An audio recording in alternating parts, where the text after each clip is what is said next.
everybody, and welcome to another episode of the Mysterious Pal Show. My name is Chris, and I'm joined by my best pal. You call him Jordan. Here we go. His pals call him Joey. Well, His dad call him Spicy Toes. Old Spicy Toes Joey. And I want to thank him for being here today, for being with me and being my friend. Hey, thanks for having me, pal. Thank you. Thank you. Thank you. Today we're going to be going over something that I think is really strange, also not really well known. But I want to ask you, Jordan, what is the craziest YouTube channel you've ever watched? Craziest channel you've ever followed, watched, continue to watch, seen? Oh, man. I'm going to tell you my answer. Okay, all right. I'll I stew it over while you Yeah. Stew it in. Stir that stew up. Spice it up. Bow, bow, bow. Spicy Toes. Spicy Toes that stew up. I would love if that's how you stew your. Is that how you stew it up? Just like It's just your big toe and your like the next one, whatever that big one is. It's always weirder, longer than the big toe. King toe, whatever. I think that's a Seinfeld episode. But anyway, I'd like to tell you about this episode. I'm going to put it like on the screen somewhere.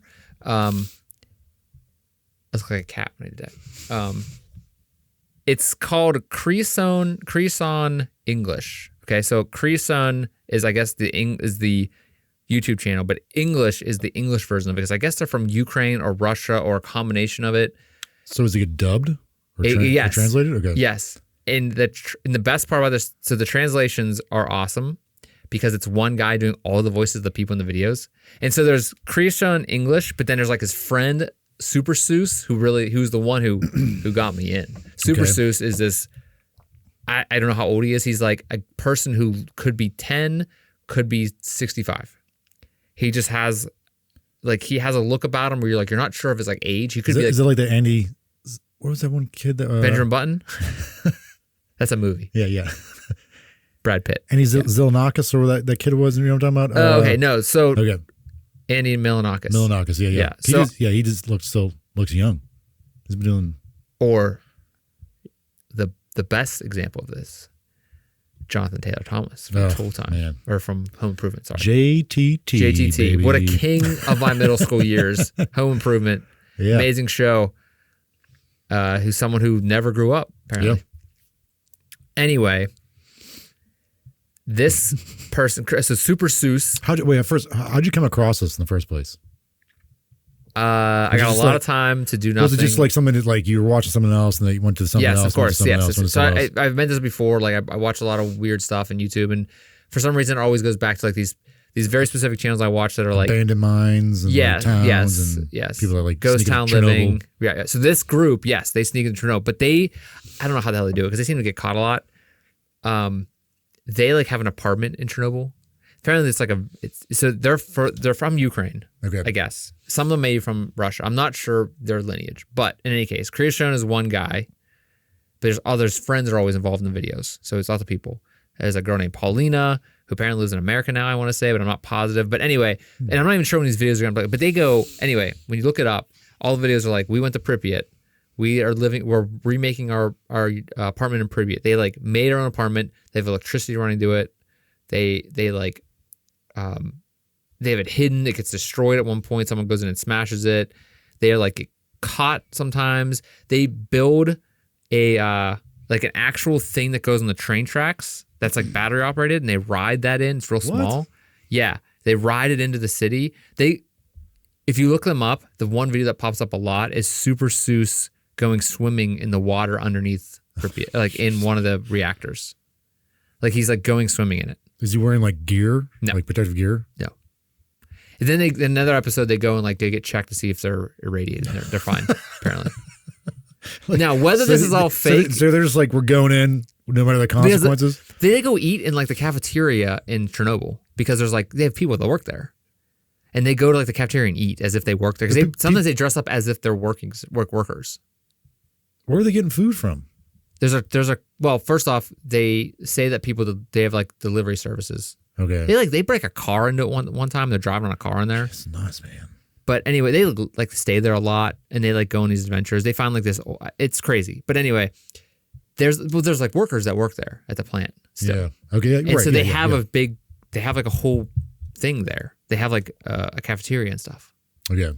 So like they go to the cafeteria and eat, and there's just like lunch ladies that work there. Are they just pretending like they work there? Yeah. Okay.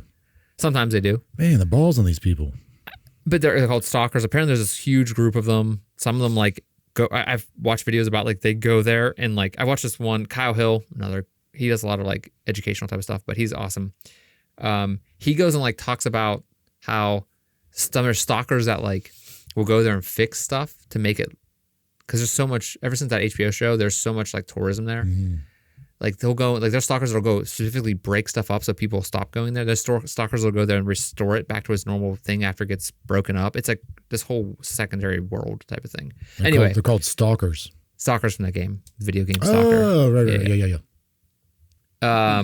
But so Creason, great channel. So many videos that are so insane. They're just doing like a lot of them are going to Pripyat. They have a lot of people in them, a lot of different characters. Super Seuss. Amazing channel. It's unbelievable. So the great part about it is the guy that does the dubs, a lot of times he's like, it's one person doing all the voices. Mm-hmm. And like, I don't know what the translation method is. I don't know if it's like, he's not, but anyway, they pay or whatever, pay this person or whatever. But anyway, there was one video that was dubbed by a couple of different people, and people in the comments were like, hell no, go back to the old guy. And the old guy's a lot better. But anyway, it's so awesome because sometimes he says, whenever they said holy moly, he says holy molly every time. Whether they actually say holy moly or they're saying something different, he always says holy molly.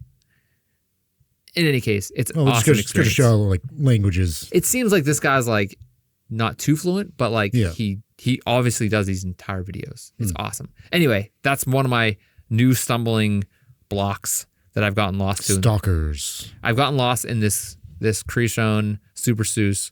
They have, I guess Russia has their own like Facebook called VK or something. I don't know what it is. I stumbled into that, which I couldn't read anything obviously, but I got a lot of weird stuff going on in my life. Mine. The only thing that came to mind, it's nothing like that. Just I've been watching a while, but I was really into the bad lip reading for a long time. Oh yeah. That's a great show. It's fantastic. Yeah. It's sports, the movies. Yeah. The best one is the NFL ones. Oh, yeah. Yeah. Like Hambone. Yeah. All right. So Hambone. All right. So this week, we're going to get into something that is one of those mysteries that's kind of not really well documented or not well researched, not a lot of information out there about it. There are some books. Some of them are different, like some of them are in German, I believe, and or different parts of Europe, like different countries have some like people that have done some pretty significant work on this subject. But we're going to be talking about a mummy that you got me already. A mummy from an Egyptian mummy that was discovered to have been wrapped in a book that was written in the Etruscan language. And we're going to go over what the Etruscans were. Right, so a mummy was wrapped, Egyptian mummy was wrapped in a book from the Etruscan language. Right. So it's called the Liber Linteus. Okay. And it was... Do you think it was more of a scroll, maybe? Like how big of a book was this? It was called a linen book. It was quite lengthy. We're going to get into what it actually is because it's difficult to translate the Etruscan language because there's not a lot of records of it. And we're going to go over who they were and stuff like that. But in any case, it's called the Liber Linteus, also known as the Linen Book of Zagreb. It's an ancient text that was wrapped around an Egyptian mummy. Okay. And if we know the Etruscans, if we understand the Etruscans were from modern day Italy, before the Romans. They're Iron Age. Okay. Yeah. And the ancient Egyptian. Classical, later. Yeah. So this is two groups that never probably ever. Proof that they never really interacted. Yeah. Or that had any overlap, especially at this level. Yeah, it's when I stumbled onto this somehow, I was writing this episode and I was like, I really want to do something about ancient Egypt because I think it's such a cool. Yeah. Obviously, ancient Egypt in the historical sense is like one of those like top tier. If you're going to go to the tiers of like history, it's like Rome, Egypt, Greece. Yeah. The classical period. Yes. Plus, I think it's cool that like we're trying to branch out of just the Western world with certain stuff. It's hard. It's like it is. I've been trying. It's hard. It's hard just finding a topic because I'm sure like this. I know this Etruscan language is like has not fully been deciphered. No, and so to this day, it's something that's, and we'll get into it, like what the Etruscans were and who they were. And I like the Etruscan art that has been survived for them. There's sculptures and stuff like that are really cool. So this is known as one of the oldest surviving examples of the Etruscan language. So this is not only is it crazy that it ended up finding its way to modern history, modern times in this way. It's traveled through time in some cases, but it traveled there in an unlikely way, being that it came through on a mummy. Yeah, and all that, but it was like like you said, they're in modern day Italy, and ends up in Egypt, and then it ends up wrapped in a mummy. How does that? Yeah, that's crazy. You being used to wrap a mummy, and then somehow gets to modern day Croatia. Modern day Croatia. That's how it ends up. Yeah. Jeez. And it's either Hungary or Croatia. I may be mixing it up. It might be a Croatian man who's from Hungary, who lived in Hungary, but we'll get to it. So the Etruscan civilization thrived in ancient Italy from the 8th century BCE to the 3rd century BCE. So a long time ago, before Rome. Yep. And it was kind of the precursor, maybe, in some cases. Before we get into the Liber Linteus, what it was, we want to talk, again, because it was so long ago, the Etruscans, who they were. Mm-hmm. And ancient Egypt was also a long time ago, but... I mean, that lasted for like thousands and thousands of years. Ancient Egypt was a big, long time frame. So it's kind of like the Etruscans... I'm not sure how their time frame ranked or like kind of compared, but in any case, we know that from 8th century to 3rd century BCE was generally, from what we know, I know there's been a lot of tombs found, Etruscan tombs. Okay. But like a lot of their writing and stuff is kind of hard to find. Yeah. For whatever reason. Imagine like Egypt is being old as it is, like there had to been some kind of overlap between those two civilizations. Not necessarily that they interact with each other, but like time wise, I feel like there had to been. The Etruscans actually were, and I said 8th century, I meant, but I misspoke. They were from the 900s, so it had been 10th century. Yeah, up until BCE. The 3rd century, they say, but I think their downfall started around then, and they actually, in 90 BCE, they started getting kind of accepted or granted citizenship into the Roman Empire. Roman Empire, okay. And so the Egyptians were from 4300 BCE. Okay. And they started their downfall was around, I think, the kind of like end of that was like 300s BC. So they were around for, yeah. So there was an overlap. There was an overlap, yeah. Okay. But at the same time, this doesn't mean that they actually were hanging out. Yeah, they're not necessarily, communicating with one another or trading with one another. So that, again, the Etruscans, and this will go into just the short backstory of the Etruscans, who were an ancient civilization. They were around in modern day Italy, and you said they were Bronze Age? Iron Age? Yeah. Okay, Iron Age group. They were said to, it's said that they had influence over the what became the Roman Empire in certain ways, but I don't think totally. Like they weren't exactly Romans. That kind of makes sense considering they're in the same region. Right. It seems like the Romans came and took them over. Yeah. Granted them citizenship. And actually there is something called the Roman Etruscan Wars. Oh. So that happened in the late 4th century. Okay. Well, specifically is known is that around 265 there was the conquest of Etruria, which had been the Etruscans from the Romans taking over the Etruscans. Okay. And that would have been in 265. All right.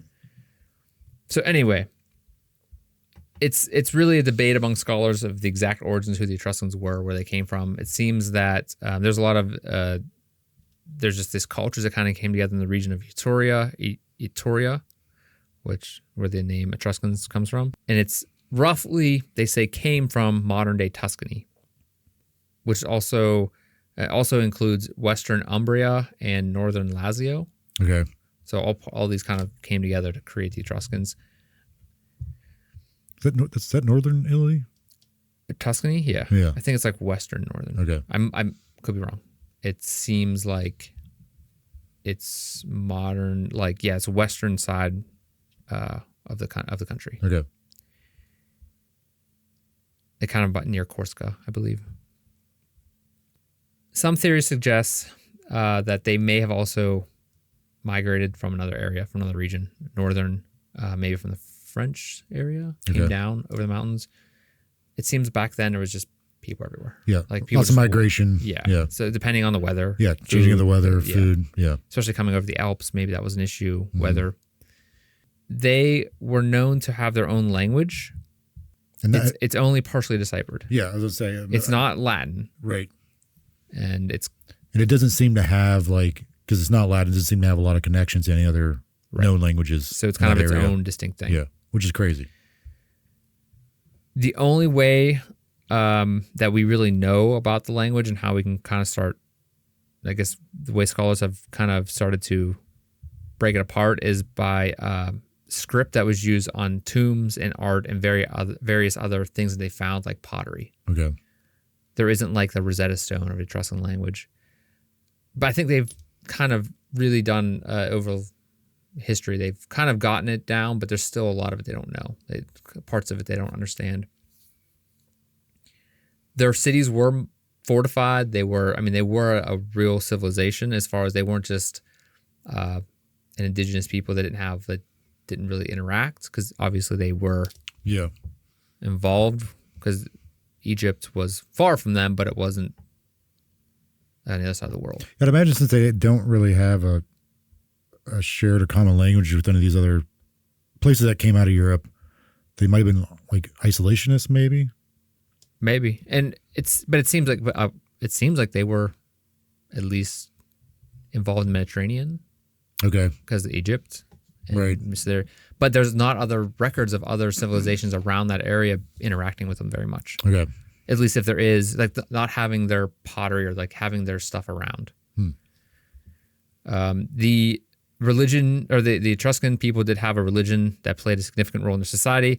They believed in a pantheon of gods and goddesses, and their religious practices include divination, sacrifices, and elaborate burial rituals. So their tombs, the Etruscan tombs, are kind of like well known by it's like very specific to them. And those rituals are a common thing during this time period too. Like many of their societies are going to do the same thing. Yeah. Yeah. They also, there's a kind of, I don't know how they really found this out, but there are scholars that say that they used the flight paths of birds for divination. Like they would read the flight paths and be like, it's kind of how they would talk to the gods, I guess, or kind of get messages from the gods. This bird's flying this way. That means we can eat today. Right. Yeah. And so the art has a distinctive style. They have noted for intricate metalwork and pottery. Tomb paintings are very prominent for them. Bronze sculptures, there's a couple, like Apollo Vale, which is a well-known Etruscan sculpture. It started their decline in the 4th century due to the combination of factors including internal conflicts, external invasions by future Roman people, people from the north, and then the Roman Republic. The expansion of that republic took them over. But it eventually disappeared by being absorbed into Rome. It's kind of like it just like their culture just disappeared, including their languages. Right. How did they? I guess because it was just the Roman Empire was so powerful. Right. But I'm sure it's something that happens over time, not immediately happens, that your whole like identity of the civilizations gets completely wiped out. We've probably seen that in South America. Yeah. With other Incas and things like that. Okay, so back to Liber Linteus. So our story kind of takes place in 1848 when a Croatian official in the Hungarian royal chancellery named Mihailo Beric, he left his position and he embarked on a travel to Egypt. So it's like a world tour. And he went to Egypt for a vacation, or just a kind of back in the day, at this time, especially 1800s, going to like these ancient places was kind of like, Egypt was still not really understood by Western cultures. So they went there, and when he was in Alexandria, Beric acquired a sarcophagus containing a female mummy as a souvenir. So I guess you could just buy a sarcophagus. I guess in mummies. Egypt at this time, you could just buy because they bought it. I guess there was this weird law where like if you bought it, it's okay. Okay. You're taking I mean, a it's body, better. That's better than what the English did. stealing it. Yeah, just like, hey, this is ours now. We're putting in our museums. Like, Yeah.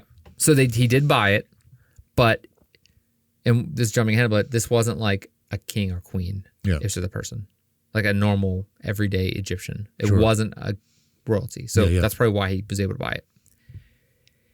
He took it back to Vienna. He displayed the mummy in his sitting room and later removed the linen wrappings. That going was and buy someone's dead body. Right. And not only that, he displayed it as like in the middle of his room. Yeah. His sitting room. So he like looked at it like as if we were watching TV. He was watching this mummy like, look what I got. yeah. Like, could you imagine just sitting there instead of like watching some dumb TV show, you're like just looking at a mummy? A mummy, a dead body. Yeah. I mean, I guess, especially in the West, bringing something like that back is kind of crazy. You can invite people over and be like, hey, check out this mummy. Yeah, it's a focal point. Let's talk about this. Let's have a party around my mummy. And jumping back to the last couple episodes, we talked about what we want to do when our bodies, when we die. Yeah. And I Do said, you want to be put on a wall? you remember what I said? You want your head or brain to be put in a cyborg or something like that? That's number one. Number two, I want to be stuffed. Yeah. And hold toilet paper for my grandchildren. That's right. Great grandchildren. This guy's doing it. I mean, this happened years ago. Living your dream. Yeah. This person stole it. But anyway. Did he just leave it on the wall? Like, did he do anything with it? This guy? We're going to get to that. So he did just leave it there. I mean, but he noticed that there was like wrappings. I guess, hey, you take this mummy out and it's going to probably start to fall apart. Yeah. Right. So it's going to decay. You figure it was underground or for how long in a sarcophagus. Air's getting to it now. All right. So he displayed the mummy in his sitting room, standing upright too. It wasn't like it was like laying down. Apparently, this is whether that's exactly true. That's what was reported. So he died. First he took these linen wrappings from the body. He took them off. He took them off and he displayed them in a separate case. Jeez. He had a glass case, kind of a shadow box, and he displayed them in there. He didn't know there was stuff written on them. He didn't really notice it. I think he may have noticed it. In some cases, there's reporting that he may noticed it and just didn't know what the hell it was and just was like, whatever. He probably didn't know. I mean, if he did, he probably was like, I don't know. He probably thought it was Egyptian. Yeah. Some ancient Egyptian. Right? He probably thought it was even cool. That's probably why he displayed it. Right. And I want to say that Egypt, the mummies they bandaged their mummies for different reasons. Like this is just jumping to like why Egyptians, why would they even why was this mummy wrapped in something? Mm-hmm. So first, bandages kept moisture away from the body so it would not decompose. Yeah. The wrappings will let the embalmers build up the shape of the mummy to give it more of a lifelike form, which I don't know how that worked, if that actually worked. Third, the wrappings kept everything together. Without the binding system, the fragile dissected mummy would fall apart. Explode, yeah. Apparently that might have happened to King Tut. When they opened him up or something? Like apparently they didn't wrap him properly. There's a theory saying he might have spontaneously combusted. Oh. Because they might have wrapped him properly, might have embalmed him properly. Like some chemical reaction happened where his embalming didn't go very well and the wrapping was like not tight, like airtight, not just airtight, but like not tight enough to keep it from exploding. And that's crazy that they're linen, especially linen books. Like, I guess like back in ancient Egypt and like even into like the fall of that, the kind of end of what they call the end of ancient Egypt. Mm-hmm. I mean, this was like an industry of like mummies were an industry. Yeah. Like their entire, not factories, but there's entire things set up almost like factories to take the body, prepare it for death. And mummies, if you could afford it. Yeah. It was a ritual. Like, it's part of like your afterlife. Just like how we have now today. Yeah. Is depending on your religion and stuff like that. And me being stuffed, that type of thing. So there was a point of mummies being wrapped. There's three different specific reasons that we just went over. So he bought this mummy. He dies in 1859. Yeah. His brother, who's a priest in Slovenia, takes the mummy because he comes in possession of it, which he's a priest. He has no interest in the mummy. Mm-hmm. And so he donates it in 1867, which 1859, this guy dies. His brother gets it and hangs on until 1867. Then he donates it to the State Institute of Croatia, Slovenia, and Dalmatia in Zagreb. Now it's called the Architectural Museum in Zagreb. So that's where the name, the Linen Book of Zagreb comes from. Why did you hold on to it that long? That's another thing. Maybe it took him that long to get it. Yeah. I don't know how far away he was, but it seems like he hung on to it for a while. For someone that didn't want it, he wasn't interested in it. Yeah. Plus, again, he didn't really know what he had in the wrappings. I'm surprised that he kept them together. Oh, right, yeah. Because they were separated. Right. The original guy, Miho Barrick, took them apart. So once it's donated, the wrappings were examined by an Egyptologist. He mistook the inscriptions for Egyptian hieroglyphs. So this German Egyptologist, he kind of looked at the wrappings. Once it was donated to the museum, he looked at the wrappings, but he like misidentified them. It wasn't until 1877 that a guy, so this guy Heinrich Brugisch, he was the German guy. He was talking to someone, Richard Burton, about ruins, and realized the writing on the was not Egyptian. So it wasn't until 1877. Like 10 years later after he originally said, this is what it is.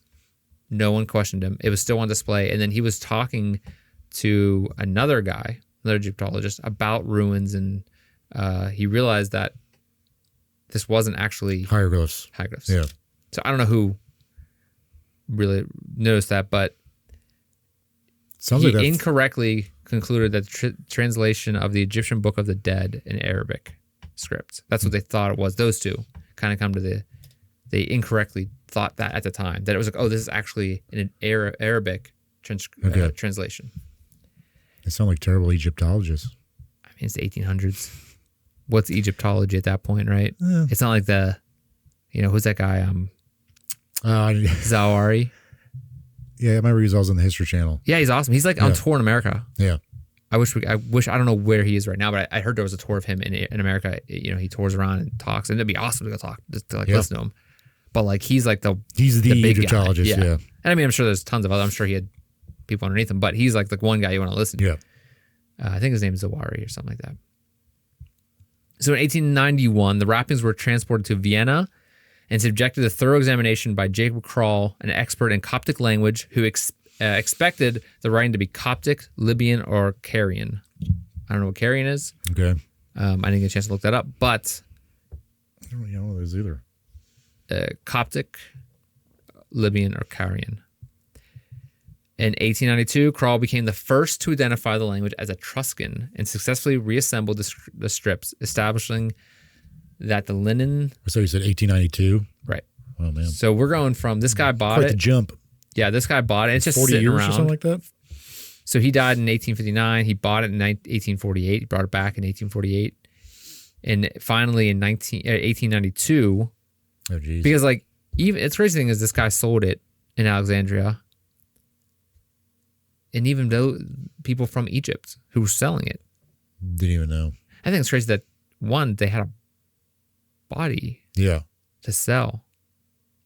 Someone had a store. Could you imagine walking into the store and be like, and there's this guy and there's this sarcophagus, and you're just like, so was this body? I don't like this one. Did the body keep getting sold off too, along with these linens? Well, at this point, when his brother donated it, so it just kind of stayed in this. Eventually, it stayed in that one museum, but then it made its way to Vienna. Okay.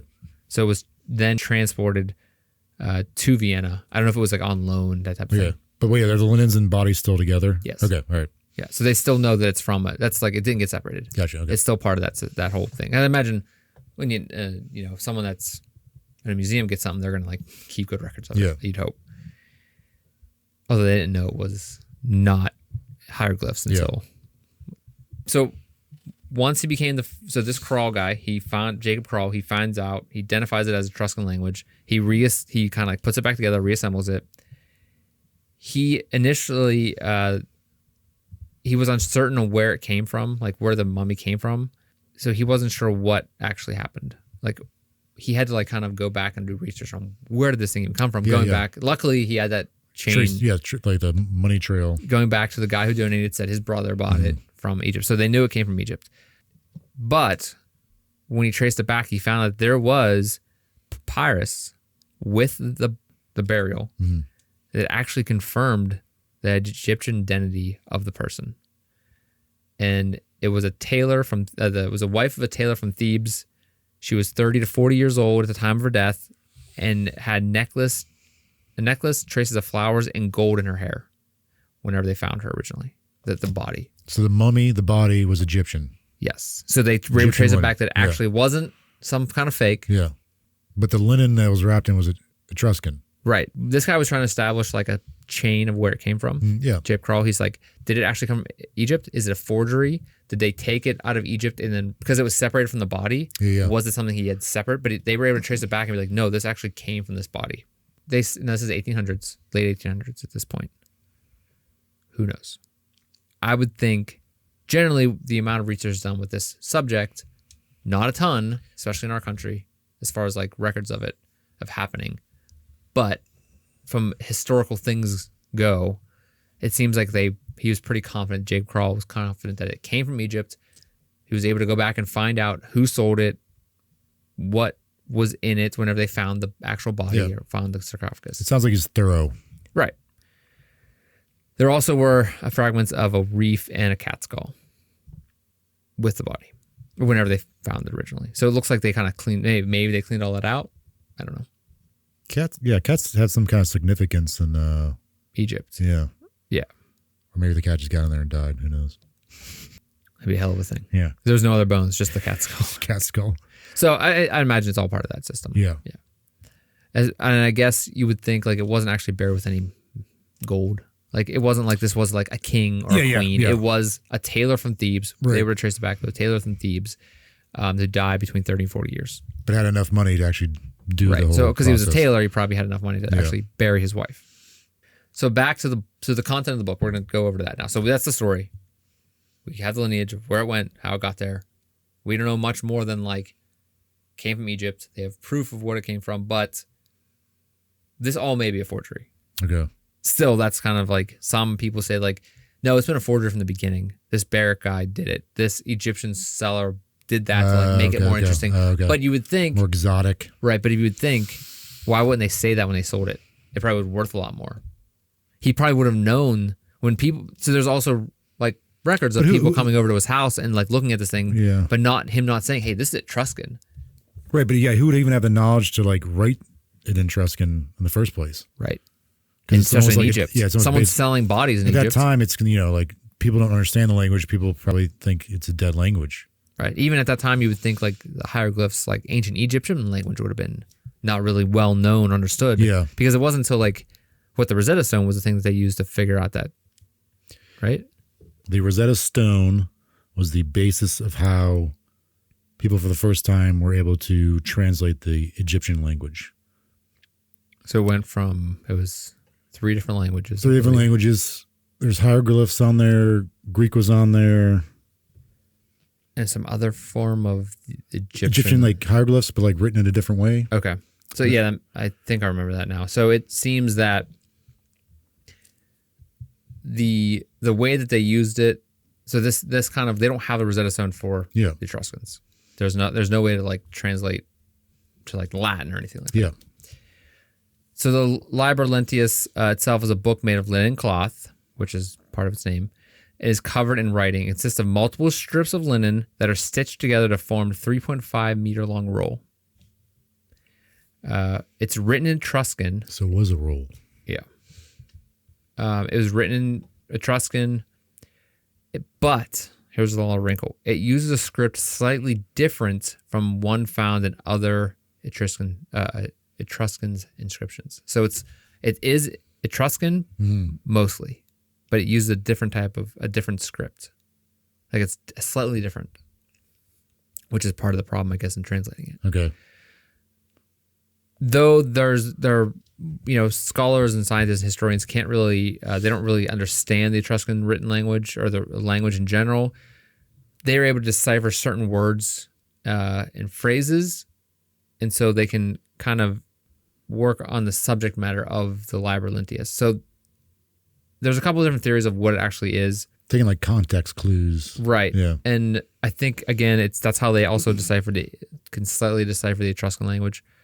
There's probably a lot of kind of those words may have like crept into the Roman written word, which I think was Latin, if I'm right. Yep. Okay. Do you think that the fact that that one part was not typical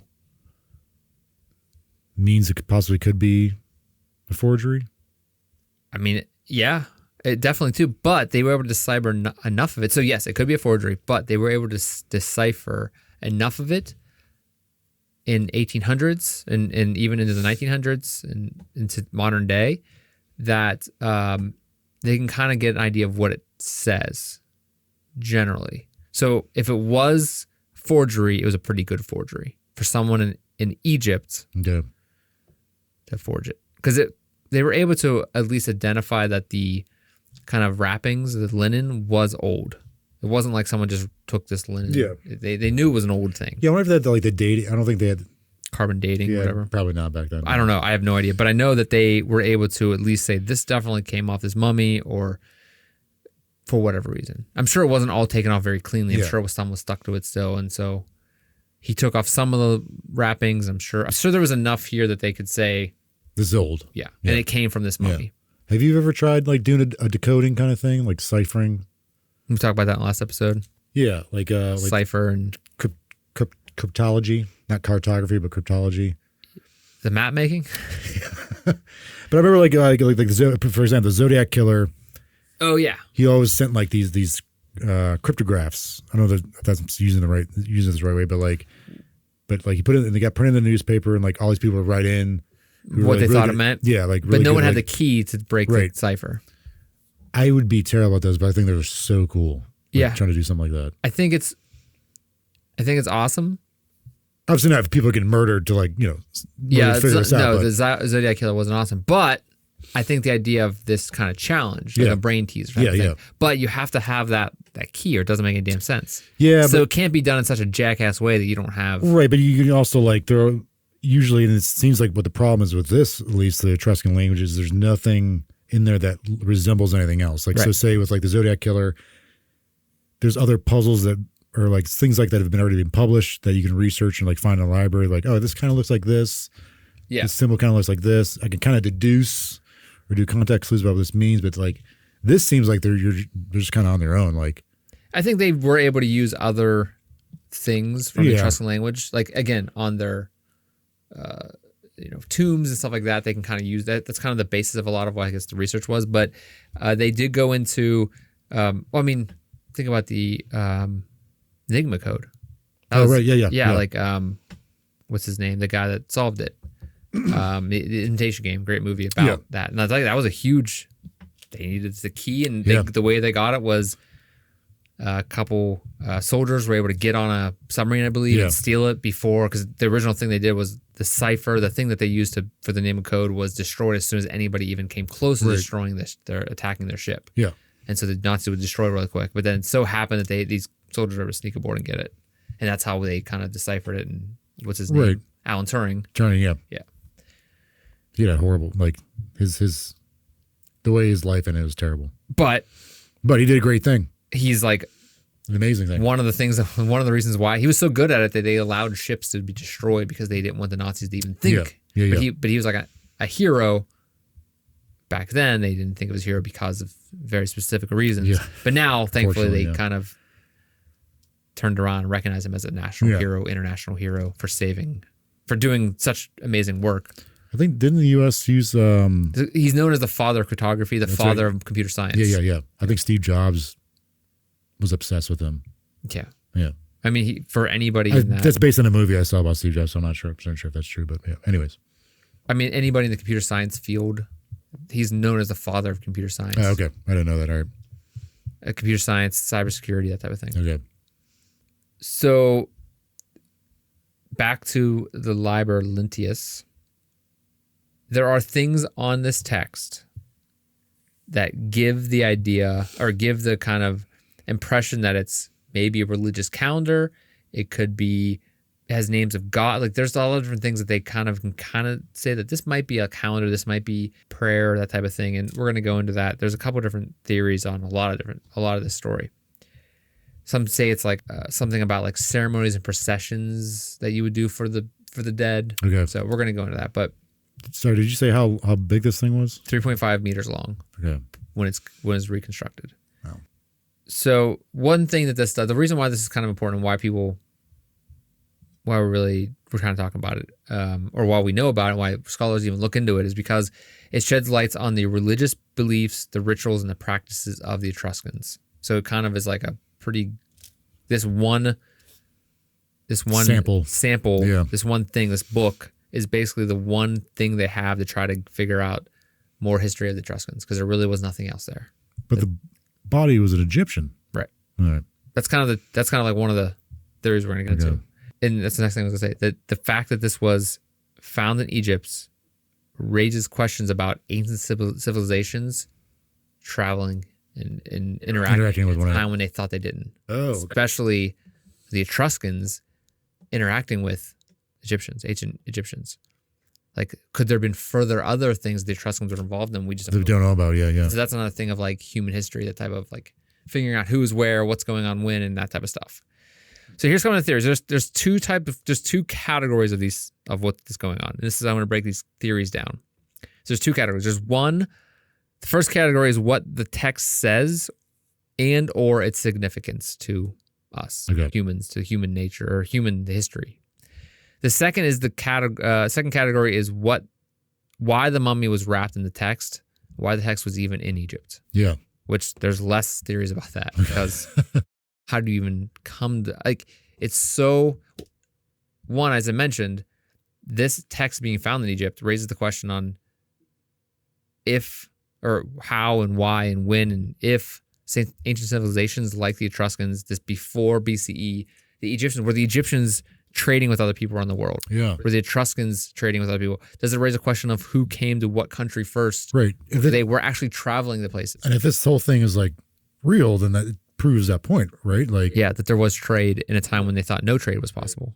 Like, I mean, that could be a massive breakthrough. Like trading at this time in human history, from Italy to Egypt, today it seems insane that, yeah, of course they traded. But when you look back and think about, were they making boats? I mean, we know that the Egyptians were making boats. Yeah, like they were actually traveling around the Mediterranean. Right. Were they going further? Were they going up to the northern part of Europe and over to different, the east? Yeah, they're definitely using the Nile, but yeah, who knows I'm sure somebody knows, but who knows how far they're actually venturing out? Right. If the ships have the capability to do that. And why did all that trade break down? Yeah. And why is there no record of it? Right. Why is there no stronger record of it? Why do we not find more Etruscan stuff in other countries? Right. Why don't we find more in Egypt? Why does it take this? Why is this the only thing they found? This is the only thing they found? I mean, that we know of, that was found and translated. I mean, there may be some other crap underground still that no one ever found. But, so, first category, what it says, what it could say. First is some people think that it's a funerary ritual, and it was used for burial ceremonies. I mean, it seems most logical since this person wrapped in it, yeah. Since it was, again, that's exactly what, since it was found in a mummy, supports that theory. Was it instructions left for future people in that region? Why was it there? But we'll get into that. Another one is it is a religious or sacred text, like a Bible, like our, the Christian Bible, because it mentions deities and ceremonies in a religious context. Another, it's a calendar or almanac that could possibly detail important dates, festivals, astronomy, like events, and astronomical. Thank you, God. Dang it. Astronomical events. Right? That's the right word for it, right? Yeah. All right. Hey, I'm a doctor. Don't correct me. Don't correct me while we're recording. I'm a doctor. You don't know what the hell I'm doing here. This is all garbage. No. The theory is based on, so that theory. No, but this is interesting though, because these are what societies were doing back then. Like we're like following astronomical events. They were using the astronomical events as a calendar. They were in some form or another creating rituals. Obviously, they're different religions. They have different deities, like different thoughts of the afterlife. But I do think this is interesting because there's a common thing that thread between these. Right, it makes sense. Yeah. But we don't really know anything about the Etruscans, really. Why was it in Egypt? Like, were they mummifying people? They found their tombs. They found Etruscan tombs. Right. But like they weren't mummified like the Egyptians. That's what I'm saying. This makes it interesting the fact that it's different. Like Egyptians' mummies work because of the dry climate. Right. Oh, that's true. Yeah, I didn't really think of that. The Etruscans were in Egypt. Damn it, science. But damn you, science. Water and worlds. But I was just thinking, like, you would think if there's this Egyptian woman who's buried, mummified, wrapped in this Etruscan linen that either has like or a ritualistic meaning to it, astronomic reason for it, that somewhere in the Etruscan world you would have found maybe, a mummified person with Egyptian hieroglyphs. Maybe even in one of the tombs, some Egypt stuff. Yeah, it seems like just based on this, I know I'm basing solely on the fact that there's Egyptian a mummy wrapped in an Etruscan written linen, that there's some kind of overlap. Like there things where they were trading things with each other, knowledge, stuff like that. And also, we talked about the Etruscans when they rose 900. 10th century, yeah. Okay, 900 to the Roman Empire, right? And the Egyptians are around. The Etruscans had to kind of build their culture and have the ability to create a linen book that has like this entire very well thought out background of their religion and everything. Right. Record that, somehow then travel to Egypt. They were so well established that they were able to travel, trade, have the entire history, like their own culture at a time whenever the Egyptians were they were around. Yeah. I don't know, towards the end of their reign, but still. Yeah. And then somehow with such the Egyptian culture being so focused on their thing, being buried with another culture's. Yeah, that's odd. Another theory is that it's educational material, kind of used to teach the language to future generations, or in the afterlife, so that this mummy could go to the afterlife and be able to teach. Bless you. Thank you. Sorry. This mummy was able to go to the afterlife and teach that language to the afterlife, which is kind of a reach whenever you think of but also their culture. Would that mean they share the same afterlife then? Right. It's kind of a reach given their religious culture backgrounds, what they thought the afterlife was. Maybe there was overlap. Yeah. Which is not crazy because like the Romans basically assimilated the Greek gods. Right. They just changed the names. And that's happened before. Like, okay, yes, sir. You're right. I mean, it happens, it has happened, and it continues to happen. But the fact that these people like thought they had no interaction whatsoever makes it kind of a reach. Yeah. Some people, here's another one. Some researchers think that the text is a Rosetta Stone type thing to link Latin and the Etruscan language. It may represent this merging of Roman and Etruscan cultures, trying to influence other cultures to their thoughts, the Roman expansion. Okay. Kind of to bring in, they're trying to. So this might have been during the period when like they already might have been being assimilated in the Roman culture. Okay. And they were trying to they were combined because they had the same kind of deities, styling as Greek. So the Romans would have had interactions with the Egyptians at this point, right? Because this is on the downfall of the Egyptian, which is 300 BC. Yeah. You had Mark Antony and Cleopatra having interactions, Julius Caesar having interactions with Cleopatra. So, yeah, there could be a bridge there between the Romans and Egyptians. How the Etruscan language or some kind of would have the been Etruscan heritage could get over to Egypt. Would this have been more widespread then? Would we find more mummies with the Etruscan language? But again, you think it would have been? Know. Yeah, you think it would have been. It's actually just a common person. This is just a commoner. That's the thing. I wonder how many times people came across a mummy or were able to buy one. Yep. That was wrapped in one of these linens that they just assumed was hieroglyphics. Because maybe you say for like a decade or two, like they thought it was Egyptographer thought it was hieroglyphics. Yeah, so like, Egyptologists even thought that. So they're just like, oh, it's hieroglyphics. Has some kind of Egyptian language on it. That's that. End of story. Like, there could be more of that stuff, like these mummies out there. Yeah. And I think that's, again, a common, we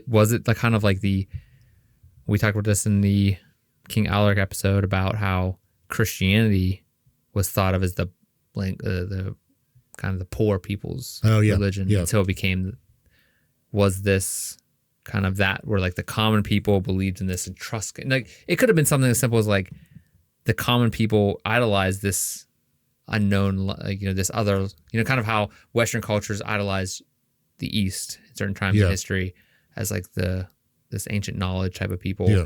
The Egyptians at that time, was it this group? Was it, another theory is like, was it this common group kind of idolizing this Etruscan world? Oh. So a couple other, the first category type of things. Again, what does the Liber Linteus mean?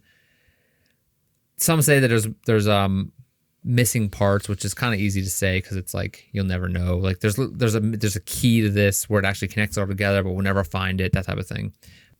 Some of the final theories they are trying to, again, as I said, this is like a thing that is proving connection between these two cultures. That maybe the Egyptians or the Etruscans are the same people. That the Etruscans ran away when the Romans came in and made ancient Egypt, but it doesn't make sense.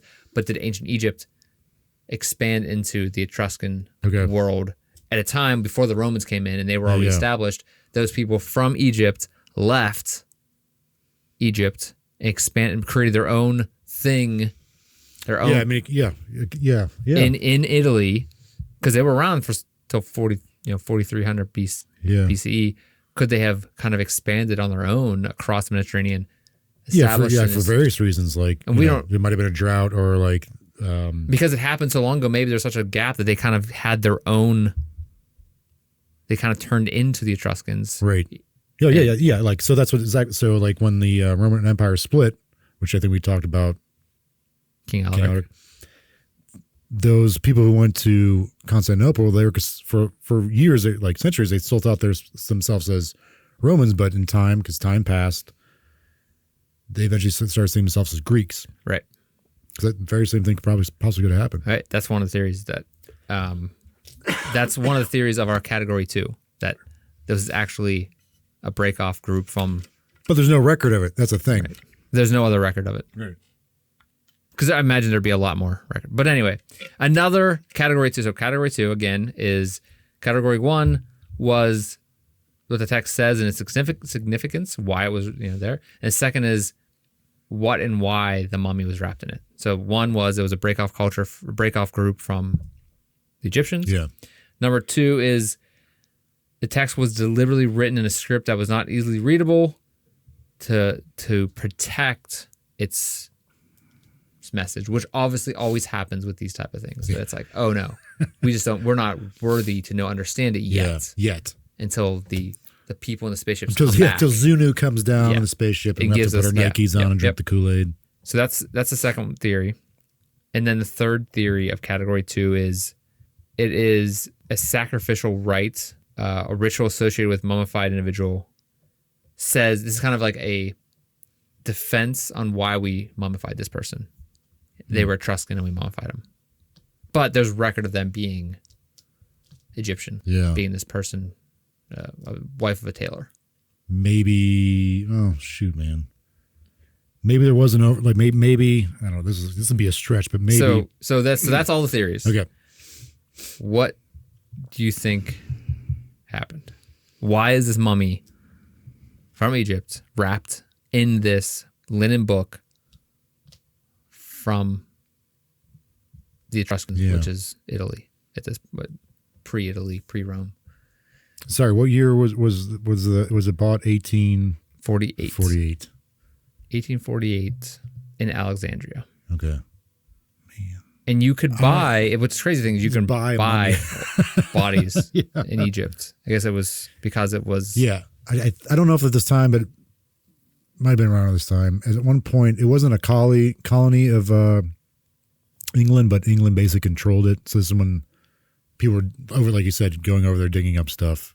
Yeah. Oh, yeah. So I feel like, I don't know if it's true, but I feel like they might have been respecting what they were doing, because sometimes they use like dynamite to blow up some of these tombs that they found. So it would make sense that it'd be viable for you to just go over there like, I'm going to buy this body. Yeah. I think it was some kind of, again, I'm going to look it up because I know I read this, that it was okay based on very specific reasons. But in any case, why? Mummy was found in Egypt. Now, we don't know where it was found. That's the other thing. But then if it was not found in Egypt, Egypt's big. how would they get a book written in Etruscan? And even if it was a fake, how would they get someone who knew Etruscan well enough to write a book that even scholars can partially translate? Being very specific on the content matter was very specific to other things that they've translated with Etruscan languages on deities, their calendar, their kind of beliefs and things. But couldn't someone just be like, write it and be like, oh, this is Etruscan? But it matched up. Yeah, that's true, yeah. So how could someone just fake it, forge it? Yeah. I mean, they could. Unless someone who knew Etruscan was in on the whole thing and was like, I'm going to write this and sell it off. But you said, like, you even made a point, though. It's 1800s. You made the point, though, like, why wouldn't you try and upsell it? Because, like, this is language. And I think that's why they point out in the story that this guy who bought it was not a rich person. He was not, I mean, he was well off. He was able to travel to Egypt and stuff. But also, how would he even know? Like, you not even have known the Etruscans were even a thing. Because would you say he came from Croatia? Croatia. Sorry. But I would imagine people from where this gentleman's from might not know, not because of where he's from, but I'm saying like the fact that Etruscans weren't well known enough about that he probably didn't even know what he got. Obviously, he didn't. He didn't know until he probably didn't go in there knowing to look for something like that. He just bought it. Yeah, it could have been the next guy. I mean, like I said, it was. I'd imagine like a car lot where you walk in, like there's all these sarcophagus that's just piled up, and like I want that one. Yeah, and he just got lucky that he got. Now there may have been other ones like, there. Someone buys a state and like they found out you had like a Honus Wagner card and like, oh, look at this, look at what I have here, like all this expensive baseball card. No idea who the hell that is. This is one of the, I don't know, play for the Pirates. It's one of the most expensive baseball cards, I think. Anyways, listen. So he probably didn't go here seeking out the Etruscans. It's anything to do with the Etruscans. No, I don't think he did at all. I think he had no idea what he got. He probably just like, oh, I could get this because mummy. they thought even Egyptologists thought it was hieroglyphics. Yeah, right. For 40, 50 years. So I don't think this man who bought this has any kind of ulterior motive. Nope. So why would this guy who had no idea what the hell he was doing? It's not like they forged it and ripped him off. Right. Because he has no idea what the hell he's looking at. Why would he even know? They didn't even tell him it was Etruscan because he never said it to his brother. Yeah, that's what I'm saying, yeah. And his brother didn't know what he's had. Right. And he held on to it for what, like a decade or something like that? Yep. It just seems like it's the original origin story is pretty convincing that no idea what the hell, no one had an idea what the hell was going on, even the people who sold it. Because if they would have known what it was, they probably would have sold it, like it would have been a big deal. Yeah. Unless it was like some guy in an alley, like, hey, you should buy this thing. I stole it. I do want to go back to the fact that there's that theory of maybe these people were Egyptians. They just, over time, they moved to the this region in Italy. I'm trying to think what would cause them to do something like that. Why would they leave Egypt? Yeah. I mean, we don't know. I know, like, biblically and, like, historically, Jewish people left Egypt. But, like, but why would what else would cause something like that? I can't really think of anything. Like, obviously, there could be, like, a drought, but, like, or famine or beliefs. Beliefs, sure, yeah, beliefs. Like, maybe they were just an offshoot of a certain religion. Yeah. But they didn't have hieroglyphics on this thing. But even throughout Egypt, like the gods and goddesses were constantly changing. So it kind of seems weird to me that they would leave because of religious regions, because like unless there's that much more that much of a big drastic change, that's definitely possible. Like it's happened before. Part of me was thinking like when near the end of this, when we're talking about how the Egyptian woman's body, the mummy, was wrapped in this linen made by the Etruscans with the Etruscan writing on it. Maybe I think you'd mentioned something like the person that died, clearly was Egyptian, but maybe the Etruscans wrapped her in this as like a I forget how you put it, like a funerary rite or funeral rite, but it was done in Etruscan because maybe, and this is I'm going on the basis that they did have interactions with each other. They were in contact with each other to kind of save this. And maybe like something happened with this woman, they were killed by an Etruscan, and maybe like this was their way of saying like, sorry, we honor your right of her burial rights of being mummified. And we also want to pay our own respects by putting this ritualistic wrapping around. It was like her. A donation. That or just like a but it was a peace offering kind of thing. But she was a wife of a tailor who had linen. Oh right. Damn it! So why would he even bother? He'd be like, I'm going to use my own linen. But maybe like whoever the Etruscan was that killed her, or however she died, like I don't know, man. Etruscan too. I mean, that would have to be a person that, again, you'd have to expect them to be out. Why is this the only one? If this is so, I don't. It just seems like there should have been other records of other Etruscan things. Yeah, that's copies of books or whatever. That's what I keep going back to in this area. Jars, anything. Yeah, any of their artwork was never found. I mean, on record, I didn't really do the research on that level, but why is this? Even in the research that's done for this episode, but the research on this specific subject, again, is very minimal, just because of the fact that no one really knows the language. This is known as this is a Linen Book of Zagreb, comment on the longest Egyptian text by Louvain and Dudley. Another one by Vandermeer is a Linen Book of Zagreb, a comment. So again, it seems that this is like known as the longest. This is the most survivable text they found. Mm-hmm. It just seems crazy that it was found on a mummy in Egypt. Yeah. It wasn't found anywhere in Italy. Yeah. The Romans, did they destroy all the... If they had a book that was linen, that was written, that made it to Egypt, and they didn't find anything in Rome, or like in that area. Yeah. And any of the records of Rome, that's kind of a weird thing. Now, there may have been... Now, again, the research I did didn't go back that far or go in that direction of like, was there other Etruscan books written? But it seems like people say that this is the longest linen book. And there must have been others. If it's the longest, there must have been others. Oh, right, yeah. But not enough that it makes this much of a significant jump or mark, I should say. I think it'd be like really fascinating if this was like the starting point where people start like figuring out or finding and discovering that the fact that the Etruscans were in fact not this isolated and were interacting with all these other people in like the antiquity or near the antiquity, but we're not there yet. If that is the case, and that's frustrating. And if you look at like some of the art, the Etruscan art, it is very like. Similar?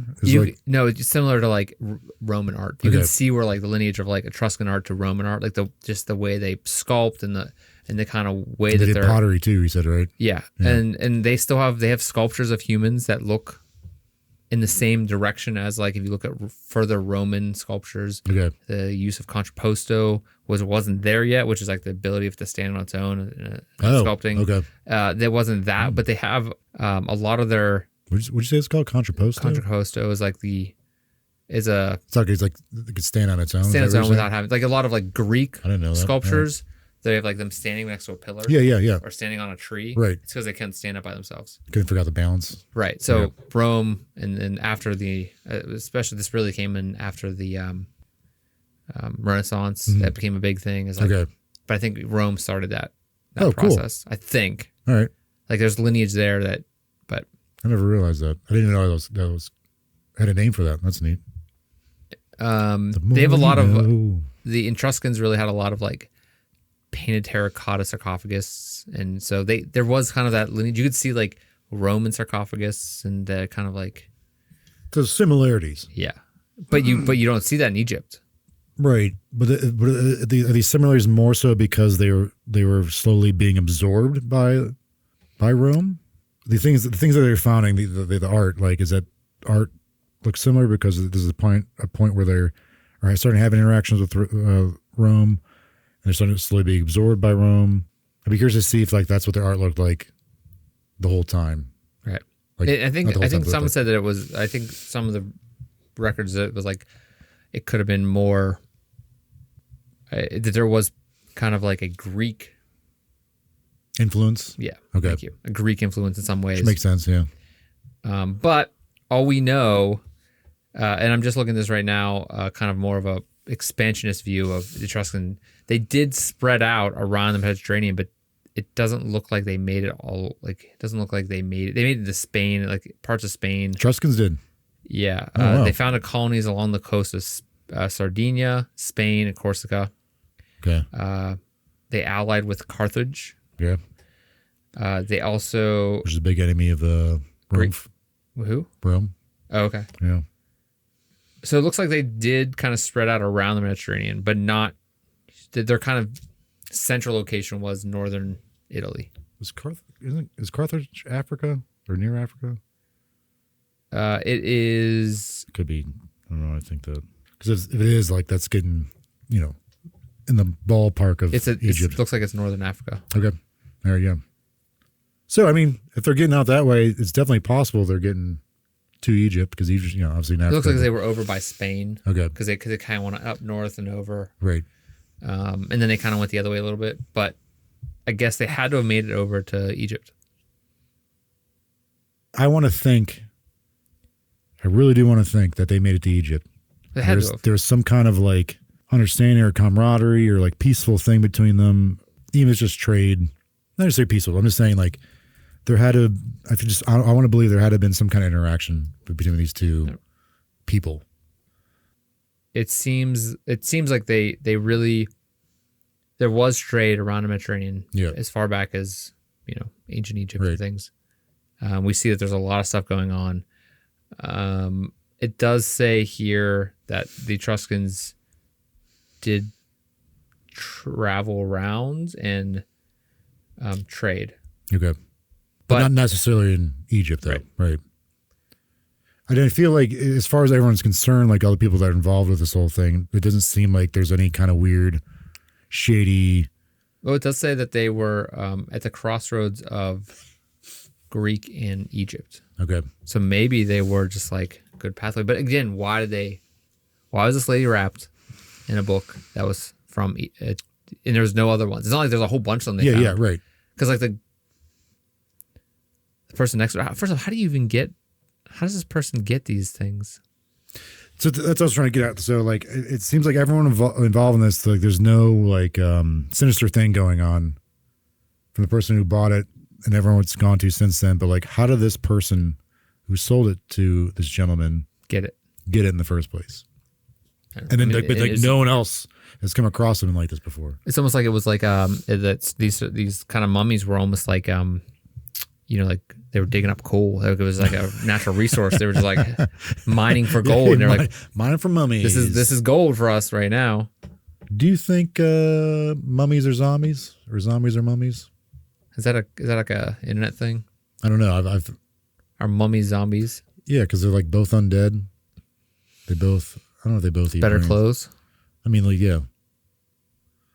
I mean, I guess if you got to have one, because I know the mummy was obviously before the zombie. Like the idea of a mummy coming back to life was before they had a zombie, but I feel like they're kind of the same thing. But I do think they are different, though. It's like a poor man's mummy. Zombie's a poor man's mummy. Or vice versa. Over in America, we couldn't afford some wraps, drying out. We're just gonna throw them on the ground and let them go. I do think zombies are different mummies, but I've seen people make the argument that they're kind of the same thing. Again, it seems like mummies were better cared for. Zombies are kind of just kicked to the curb. Yeah, again, we just dump them in the river. Also, I don't know how you kill a mummy. Zombies just like, unwrap them. headshot, unwrap Based them. on the movies I've saw, Transylvania 1, 2, and 3, Adam Sandler's best role. You can't really kill them. You just kind of unwrap them, and then there's kind of nothing. We have like all those old movies like The Wolf Man, Invisible Man, Dracula, Mummy, but we haven't watched The Mummy yet. I want to watch that because I'm just curious to see like. Wait, is it like the Tom Cruise Mummy? No, these are ones from like the 30s and like the one that ruined like the I do want to monster universe. Yeah, they're supposed to do the whole Universal thing. Yeah, I do want to see that just because it did kill the whole thing. Because like the first one was like Dracula, whatever it was, or Orlando Bloom was Dracula.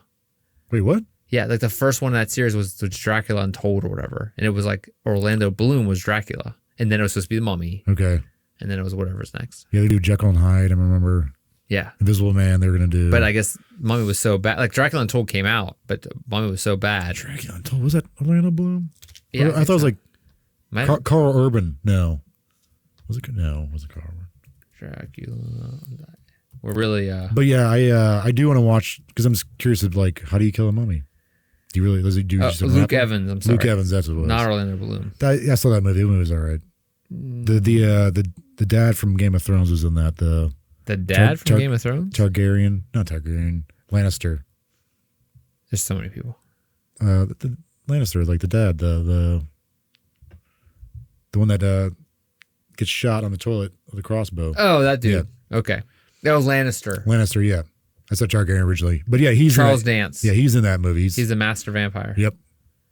There's some cool stuff in there. I didn't know that was part of the whole kicking off that thing. It's supposed to be, I think, is how that was. I could be totally wrong, but I'm almost positive that was, Universal. Universal made it. That was when they were trying to make. Man. Those old mummy movies were good, though. Like the first two with. Brendan Fraser. Oh, they were great. Scorpion King. That was a third one. I didn't see that one. With The Rock. Yeah. Yeah. I've never seen either of them. Mummy 2. I mean, that's top of Brendan Fraser's game. Yeah. Right before he did, was it Dudley? Do Right. Do Right. Yeah, Dudley Do Right. Well, back to the mystery right at hand. there. It seems like It was Dudley Do Right all along. Dudley Do Right was the one who wrapped the Egyptian lady. Yeah. And then Tom Cruise ruined it. Well, as he does most things. We have a lady wrapped in an Etruscan linen book. Yeah. Buried in Egypt. Scroll. Yeah. Found again. And here we are. We have no idea how she got there.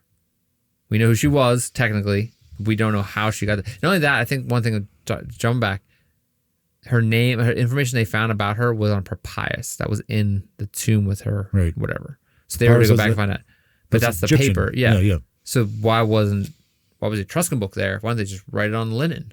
Oh, what the hell, man? And he was a tailor, too. Her husband was a tailor. That changes things. No, oh, wow.